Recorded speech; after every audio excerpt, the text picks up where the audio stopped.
बाद भी जो ऑर्डिनेंस लेके आया सेंट्रल गवर्नमेंट दिल्ली गवर्नमेंट के खिलाफ में, हमारा पार्टी के लिए मैं सब पार्टी को अपील करेंगे कि अगर और पार्टियां एक साथ में ऑपोजिशन हो सकता है, दिस इज द मौका है, तो एक बहुत बड़ा मैसेज जाएगा जिसके लिए कि हम बीजेपी को राज्यसभा में हरा सकते हैं, तो ऑर्डिनेंस भी जा सकता है। एक बीजेपी को हराने के लिए 24 से पहले एक बहुत मौका मिल गया। हमारा पार्टी से हम डिसाइड किया है हम एक ऑर्डिनेंस को विरोध करेंगे और हम सुप्रीम कोर्ट का पास हम इसको जस्टिस मांगेंगे। अभी हम अरविंद जी को दे रहा है माइक, अरविंद जी बोलेंगे, इसके बाद वान जी भी है। इसका बाद अगर आपका लोगों का कोई क्वेश्चन है तो जरूर हम लोग कोशिश करेंगे। सबसे पहले मैं दीदी को बहुत बहुत शुक्रिया अदा करना चाहता हूँ। इतना वार्मली हम लोगों को वेलकम किया, इतना प्यार, हमेशा दीदी का प्यार मिलता रहता है हम लोगों को, हमारी बड़ी बहन की तरह है दीदी। आज कलकत्ता मेरा इसलिए आना हुआ क्योंकि आप सब लोग जानते हैं जब हमारी 2015 में सरकार बनी थी पहली बार दिल्ली में, जैसे ही हमारी सरकार बनी इन लोगों ने नोटिफिकेशन, केंद्र सरकार ने नोटिफिकेशन पास करके, एक नोटिफिकेशन, सिंपल नोटिफिकेशन पास करके दिल्ली की चुनी हुई सरकार की सारी पावर्स छीन ली कि हम किसी ऑफिसर की ट्रांसफर पोस्टिंग नहीं कर सकते, अगर कोई ऑफिसर गलत काम करे तो हम उसकी डिसिप्लिनरी प्रोसीडिंग नहीं कर सकते, ये सारी पावर हमसे छीन ली। 8 साल तक दिल्ली के लोगों ने संघर्ष किया, हम सुप्रीम कोर्ट गए। 8 साल के संघर्ष के बाद सुप्रीम कोर्ट ने हमारे पक्ष में ऑर्डर किया, दिल्ली की जनता जीत गई। लेकिन जैसे ही ऑर्डर आया सुप्रीम कोर्ट का, 1 हफ्ते के बाद इन्होंने ऑर्डिनेंस लाके जो सुप्रीम कोर्ट का ऑर्डर था उसको उन्होंने पलट दिया, और उस दिन पलटा जिस दिन सुप्रीम कोर्ट वेकेशन पे जा रहा था। इसका मतलब इनके दिल में काला था, इन्हें पता था कि अगर सुप्रीम कोर्ट होता तो अगले दिन उसके ऊपर स्टे लग गया था, तो इनका ऑर्डिनेंस गलत है।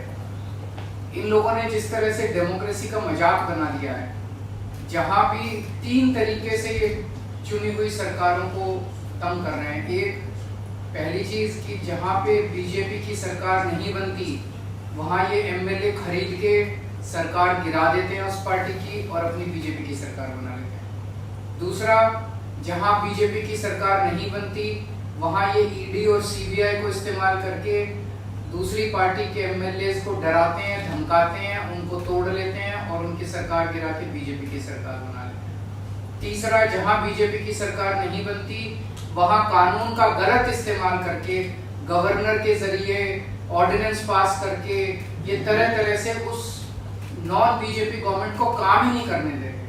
हमने वेस्ट बंगाल में भी देखा गवर्नर कैसे तंग कर रहे हैं, हमने वहाँ भी देखा, पंजाब में भी देख रहे हैं, पूरे तमिलनाडु में देख रहे हैं, तेलंगाना में देख रहे हैं किस तरह से गवर्नर तंग कर रहे हैं। और अब दिल्ली के अंदर इन्होंने जो किया वो तो बिल्कुल ही जनतंत्र के खिलाफ है। एक तरह से ये बोल रहे हैं कि हम सुप्रीम कोर्ट को भी नहीं मानते, तो ये इनको बहुत ज्यादा अहंकार हो गया है, और अहंकार जब हो जाता है आदमी को तो फिर वो बहुत स्वार्थी हो जाता है, फिर वो देश के बारे में नहीं सोचता। तो मैं समझता हूँ कि आने वाले समय में देश की जनता को ये देख के अब इस अहंकारी सरकार को हटाना चाहिए। तो एक तो मैं दीदी का शुक्रिया अदा करना चाहता हूँ कि राज्यसभा के अंदर इन्होंने कहा कि हम सपोर्ट करेंगे, और मैं समझता हूँ कि अगर राज्यसभा में ये बिल गिर जाता है तो ये एक तरह से सेमीफाइनल हो जाएगा 2024 का। और मैं अब भगवंत मान जी को रिक्वेस्ट करूँ। बहुत बहुत धन्यवाद। सबसे पहले ममता दीदी, मैं पहली बार बंगाल में आया हूँ और इतना इन्होंने हमें मान सम्मान दिया, और उसके लिए मैं धन्यवाद करता हूँ। आपका नाम तो मान है। जी, थैंक यू। और सेंट्रल हॉल में बहुत बार मिलते रहे। लोकसभा में जब मैं था तो बहुत से गलत जो बिल आते थे उनका मिलके तृणमूल कांग्रेस के साथ मिलके हम उसका विरोध करते रहे, वेल में भी जाते रहे, और हम बहुत से बिलों को वापस भी करवाते रहे। और जिस कमेटी का मैं मेंबर था उसके चेयरमैन जो थे सुदीप जी वो उनके चेयरमैन थे। तो एफसीआई और पब्लिक डिस्ट्रीब्यूशन, सो बंगाल और पंजाब का बहुत जो रिश्ता है वो बहुत मजबूत हैं। आज़ादी का संघर्ष जब चलता था तो बंगाल और पंजाब आपस में शहीद आज़म भगत सिंह भी लाहौर से सीधा कोलकाता आते थे और यहाँ से उनके जो जितने भी आज़ादी के परवाने थे उनके साथ मीटिंगें चलती थी।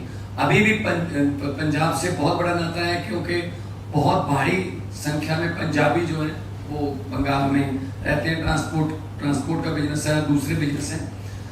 तो जैसा कि अरविंद जी ने बताया, ये लोकतंत्र को अपने पक्ष में करने के लिए कोई भी तरीका अपनाने लगे हैं सेंटर सरकार वाले। यहाँ तक कि मेरे 117 में से 92 एमएलए, बहुत बड़ा मैंडेट है, फिर भी मुझे अपने बजट सेशन को जो है चलाने के लिए सुप्रीम कोर्ट जाना पड़ा। सुप्रीम कोर्ट से ऑर्डर है कि राज्यपाल रोक नहीं सकता, बजट सेशन चलना चाहिए। इस लेवल तक हमें तंग करते हैं। तो अगर दिल्ली में भी तंग करते हैं, अभी स्टालिन जी की हमारे पास चिट्ठी आई कि हमें हमारे बिल नहीं पास हो रहे। केरला के जो चीफ मिनिस्टर, उनकी चिट्ठी आई कि पास नहीं होने दे रहे 2-2 साल से जो है वो बिल पड़े हैं गवर्नर हाउस में।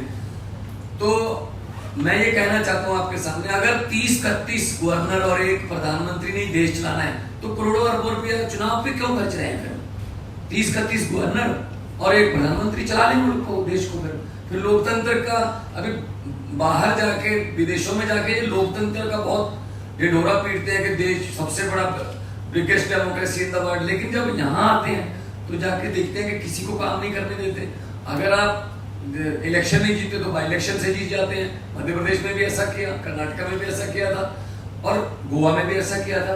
दिल्ली में मतलब LG मीन्स गवर्नमेंट, ऐसा इस लेवल तक की वर्डिंग जो है लोकसभा में पास करवाई है, LG मीन्स गवर्नमेंट। तो फिर अब इलेक्शन जो होती है, जो करोड़ों लोग इलेक्शन में जो लाइनों में लग के अपने पसंदीदा MLA, विधायक और मुख्यमंत्री को चुनते हैं, तो वो उनके लिए, वो किसके लिए वोटिंग कर रहे हैं? तो ये मजाक बना रखा है डेमोक्रेसी का।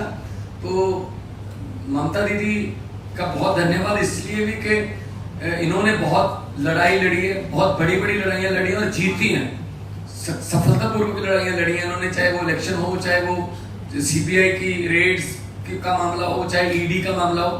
तो हम लोग इकट्ठे होकर देश को बचाने का सवाल पैदा हो गया, लोकतंत्र को बचाने का सवाल पैदा हो गया।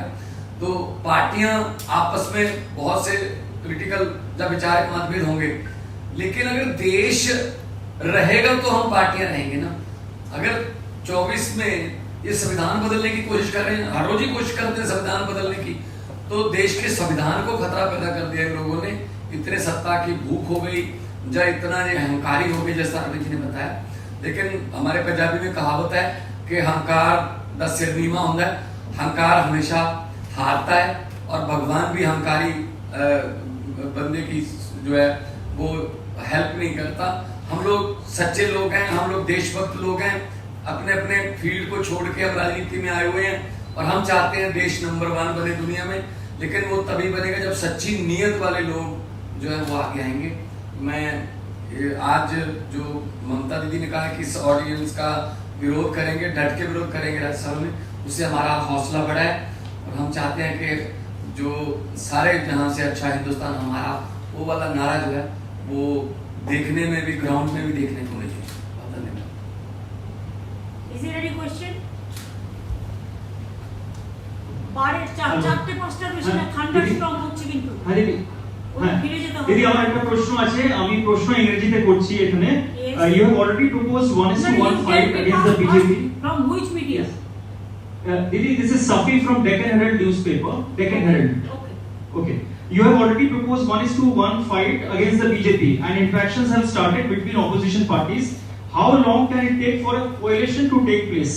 और अरविंद जी आपके लिए मेरा एक सवाल है कि आप अभी ट्वीट कर सुबह निकले हैं कि ये लड़ाई केवल दिल्ली वालों की लड़ाई नहीं है, इसमें सबके साथ की अपेक्षा करता हूं। आज से देश भर में निकल रहा हूं, तो इस अपेक्षा में क्या कांग्रेस शामिल है? और मनीष जी का जो दुर्व्यवहार का मामला है उसमें दिल्ली पुलिस ने क्लैरिफाई कर दिया है कि ये दुष्प्रचार है। धन्यवाद। पहले मैं अपने क्वेश्चंस का जवाब दे देता हूं कि जैसा अभी एग्जांपल्स दिए दिल्ली में इन्होंने ऑर्डिनेंस लाके सुप्रीम कोर्ट के जजमेंट को पलट दिया। सुप्रीम कोर्ट ने 8 साल की लड़ाई के बाद दिल्ली के लोगों को न्याय दिया था। 8 साल की लड़ाई के बाद दिल्ली के लोगों को उनका हक मिला था, और 1 हफ्ते के 8 साल की लड़ाई के बाद इन्होंने 8 दिन के अंदर उसको ऑर्डिनेंस लाके पलट दिया, दिल्ली के लोगों को फिर से सड़क पे ला दिया। और ये केवल दिल्ली की लड़ाई इसलिए नहीं है क्योंकि वेस्ट बंगाल के गवर्नर भी वैसे ही करते हैं। पंजाब के गवर्नर अभी जो मान साहब ने बताया, आपको जान के आश्चर्य होगा, इस बार बजट सेशन बुलाने के लिए पंजाब के गवर्नर ने मना कर दिया कि बजट सेशन नहीं होगा। ऐसा हो सकता है जनतंत्र में। सुप्रीम कोर्ट जाना पड़ा पंजाब गवर्नमेंट को बजट सेशन बुलाने के लिए। तमिलनाडु के मुख्यमंत्री का मेरे पास लेटर आया, उन्होंने लिखा कि ढेर सारे बिल गवर्नर कई महीनों से लेके बैठे हैं। तेलंगाना के चीफ मिनिस्टर ने सुप्रीम कोर्ट में केस किया कि उनके 22 बिल गवर्नर लेके बैठे हैं। केरला के चीफ गवर्नमेंट जो है सुप्रीम कोर्ट में गई हुई कि उनके वाइस चांसलर अपॉइंट। सारी गवर्नमेंट्स के अंदर वो तंग कर रहे हैं। कितनी सारी ऐसी गवर्नमेंट्स हैं जिनको उन्होंने गिरा दिया, या तो खरीद के और या उन्होंने डरा के सीबीआई ईडी भेज के। ये लड़ाई केवल मेरी लड़ाई नहीं है, ये लड़ाई 140 करोड़ लोगों की लड़ाई है। ये इनके अहंकार के खिलाफ है। ये इतना अहंकार हो गया इन लोगों को, इतना अहंकार हो गया इन लोगों को कि अगर बीजेपी को वोट नहीं दोगे तो आपकी सरकार नहीं चलने देंगे, आपकी सरकार गिरा देंगे, आपके एमएलए तोड़ देंगे। ऐसे तो देश नहीं चल सकता। दूसरा आपका क्वेश्चन मनीष जी के बारे में, आपने देखा होगा वीडियो, किस तरह से आज मनीष जी को गले से पकड़ के कोर्ट रूम में घसीट के ले गए ये लोग। Is this the way you treat the deputy chief minister, education minister? ऐसे तो ट्रीट नहीं करते। तो उनकी क्लैरिफिकेशन जो मर्जी हो, क्लैरिफिकेशन तो उन्होंने कहा नहीं हमने कुछ नहीं किया, पर वीडियो आप देखिए। This is not the way to treat a chief deputy chief minister. He is not an accused, he is not a convict. अभी तो उनके ऊपर आरोप है, आरोप साबित नहीं हुए हैं। ऐसा जो मनीष जी का बारे में जो बोला है अरविंद जी, वो दिन हमारा घर में भी वो पुलिस हो उसका घर में, अभिषेक का घर में नोटिस देने के लिए वो नहीं था, वो बांकुड़ा में था। तो 2:30 बजे जाके बोला अभी नोटिस दे दो, नहीं तो कल दिखा दूंगा, कल नहीं आएगा। तो ऐसा बात किया। What they thinks that we are the bonded labours? What they thinks that we are their servant? Ego का एक लिमिट होता है, जो भी मर्जी कर सकता है। हम लोगों को तो अभी चिंता है कि कब कॉन्स्टिट्यूशन ना बदल दे, देश का नाम ना बदल दे, देश का नाम भी उसका पार्टी का नाम पे कर देगा, वो लोगों को नाम पे कर देगा। ऐसा नहीं चल सकता है। आज भी अगर हम ये बात नहीं समझे तो दुनिया का जनता हमको क्षमा नहीं करेंगे। आज मणिपुर में हर रोज ब्लड निकल रहा है, लेकिन कोई भी नेता को टाइम नहीं मिला उसका पार्टी का कि उधर में जाके मिले पब्लिक का साथ। आज भी लोग नहीं निकाल सकता है, लेकिन इसको बड़ा बात चलते हैं। और बीजेपी का पार्टी डायरेक्ट रास्ता में खड़ा होकर बोलता है कल इसको अरेस्ट करेगा, परसों इसका घर में ईडी जाएगा, तरसों इसका घर में नहीं जाएगा। कैसे बीजेपी पार्टी का छोटा लड़का को जो चुनाव फूटी हमरा बांग्लाय बोली, ऐसा माफिक उसको सब इंफॉर्मेशन मिल जाता है। तो क्या है गवर्नमेंट? क्या government of the agency, by the agency and for the agency? Government of the bulldozer, by the bulldozer and for the bulldozer? They want to demolish the constitution, they want to bulldoze the constitution, even they don't respect the Supreme Court verdict. I am really shocked because I am also a lawyer. So always we respect the court verdict. Sometimes it may be in favor of me, sometimes it may be against of me. We can discuss about the verdict, not the judge. You know what is going on here? Never we say. When Supreme Court gave a verdict, strong verdict, after so many years, they will go for election, they will go for people, they will work 5 years for the people, and ultimately, central government will rule all the state through governor, through some ordinances, through some letters. आज भी मेरे को एक letter मिला कि foreigners को ढूंढो। कहां से फॉरेनर आएगा इधर में? जो वीजा है, जिसको है, पासपोर्ट है, उसका पास तो गवर्नमेंट ऑफ इंडिया का इंफॉर्मेशन रहता है। ये एनआरसी करने का मतलब है कि चुनाव का पहले ये सब चालाकी में से काम करो, लेकिन इससे रोका नहीं जाएगा। हम हर पार्टी को विनती करने चाहूंगी कि अगर आपका एक साथ में काम करने का मूड है, दिल है, दिमाग है, तो मेरे को हम्बल रिगार्ड्स होगा, मेरे को अपील होगा कि एक वोट भी बीजेपी को नहीं देके हर political party, even there are some BJP party members also, they are also not happy. I will request them also give vote to non-BJP party this against the ordinance. अगर ऐसा ही ordinance करेगा तो कोई राज्यों को कल तोड़ देगा, परसों तोड़ देगा। मेजोरिटी रहने से भी ऐसा नहीं कर सकते हैं। There are some systems. ये तो खतरनाक बन गया देश के लिए, धमाका मचा दिया। 2000 का नोट तो क्या था, 2016 में तो एक दफे किया। तब तो हम लोगों ने कहा था कि जनता को 2000 नहीं चाहिए, 1000 का रुपया में काम हो जाएगा, 500 में, 100 में, 200 में। तब तो बात नहीं सुनो। अभी ऐसा क्या हो गया कि बाहर जाने का पहले तुरंत इसको करना पड़ा।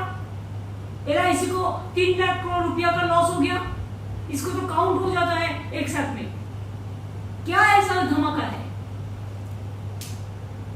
तो इसी के लिए देश का हर आदमी दुखी है, किसान लोग भी दुखी है, मजदूर भी दुखी है, नौजवान भी दुखी है। सब झूठा बोलता है हम 1 लाख लोगों को, 10 लाख लोगों को नौकरी देगा। आज मुझे तो किसी को दिया, एक ट्रेन बनाया, 10 डिपार्टमेंट उठा दिया, बजट उठा दिया। उसमें भी अब देखा कि इंजन कहाँ का है और कैसे बनाया है और कैसे तोड़ गया है और क्या सिचुएशन है पब्लिक का। एक लोकल स्टेशन में एक टिकट का भाव ऐसे ही 10 रुपया से 30 रुपीज बना दिया। जैसे हमको पास काटवा पैसेंजर एसोसिएशन से लेकर आया।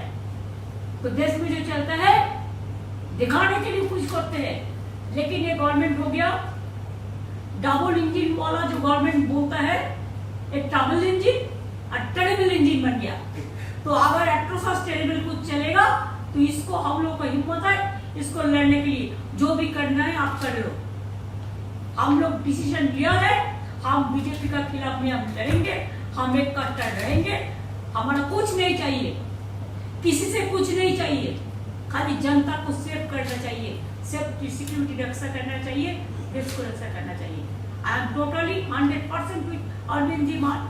आई एम टोटली 100% विथ तेलंगाना बोलो, पंजाब बोलो, तमिलनाडु बोलो, आप केरला बोलो, आप आंध्र प्रदेश बोलो, आप चेन्नई बोलो, आप उड़ीसा बोलो, आप बिहार बोलो, आप झारखंड बोलो, हर जगह में हम लोग एक साथ में आए और एक साथ में हमको और भी चुकाना है। आप लोगों को मदद भी मैं चाहती हूँ। मीडिया को तो बोल देता है ये बात कहना, ये बात नहीं कहना। मीडिया को भी थोड़ा इम्पार्शियलिटी देना चाहिए। मीडिया को मालिक लोग डरते हैं, ये लोग डराता है। अब तो 6 महीने का बात है भाई, और अगर कोई अचानक कुछ हो जाए, मिराकल कुछ हो जाए, तो उसको पहले भी जा सकता है। Who can say tomorrow, today I am alive, tomorrow I may not be। तो इसी के लिए ये देश में ये लोग नहीं चलेगा। इलेक्शन भी होना है तो 6 महीना बाकी है, इतना ज्यादा नहीं है। अभी उसी के लिए एजेंसी को डांट के भेज रहा है, एक करो वो करो वो करो। अरे सुप्रीम कोर्ट जब वर्डिक्ट दिया, you should have accept the verdict of the supreme court. क्या है, दिल्ली का चपरासी को आप क्यों ट्रांसफर करेंगे? दिल्ली को एम्प्लॉयज को दिल्ली गवर्नमेंट का अंडर में है, आपका अंडर में नहीं है। आपका अंडर में तो डिफेंस है, उधर में हेडक्वार्टर, आपका उधर में होम मिनिस्ट्री है, आपका उधर में BSF है, आपका उधर में CISF है, आपका अंडर में CBI है, आपका अंडर में ED है, आपका अंडर में NIA है, क्या नहीं है, पुलिस है, सब कुछ है आपका अंडर में। तो ये लोग चुनाव में जाएगा, लड़ेगा और इसको सब पावर आप तोड़ लेंगे। ये बात नहीं चल सकता है। लोकतंत्र रहेगा तो हमारा देश बचेगा, लोकतंत्र नहीं रहेगा तो हमारा देश नहीं बचेगा। इसी के लिए जितना जल्दी ये बीजेपी पार्टी को हटाना हम लोग को सबका काम है और एक काम पे हम लोग एक्शन में चलेंगे।